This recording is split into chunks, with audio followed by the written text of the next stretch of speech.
இதுக்காகத்தான் அவர் நமக்குள்ள ஒளியாய் வந்திருக்கிறார். ஒளியாய் வந்திருக்கிறார். உலகம் முழுசு இன்னைக்கு இருளுக்குள்ள கிடக்கு. உலகம் முழுசு எதுக்குள்ள கிடக்கு? அப்ப இருட்டுல இருக்கிற மக்களுக்கு என்ன வேணும்? வெளிச்சம் வேணும். வெளிச்சம் எங்க இருக்கு? நமக்குள்ள இருக்கு. எல்லாரும் சொல்லுங்க, எனக்குள்ள இருக்கு. ஏன்னா ஒளியான தேவன் எனக்குள்ள இருக்கிறதுனால இப்ப எனக்குள்ள இருந்துதான் மக்களுக்கு வெளிச்சமே போகணும். ஏன்னா மக்கள் இருட்டுக்குள்ள கிடக்காங்க. இது நம்ம தரிசனமா இருக்கணும்.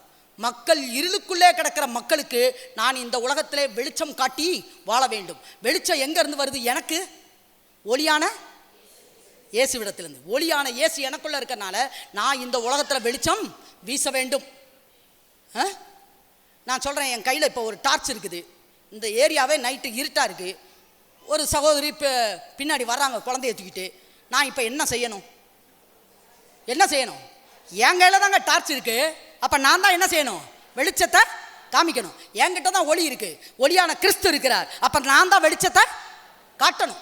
இதுதான் நம்ம வாழ்க்கையின் தரிசனமாக இருக்க வேண்டும்.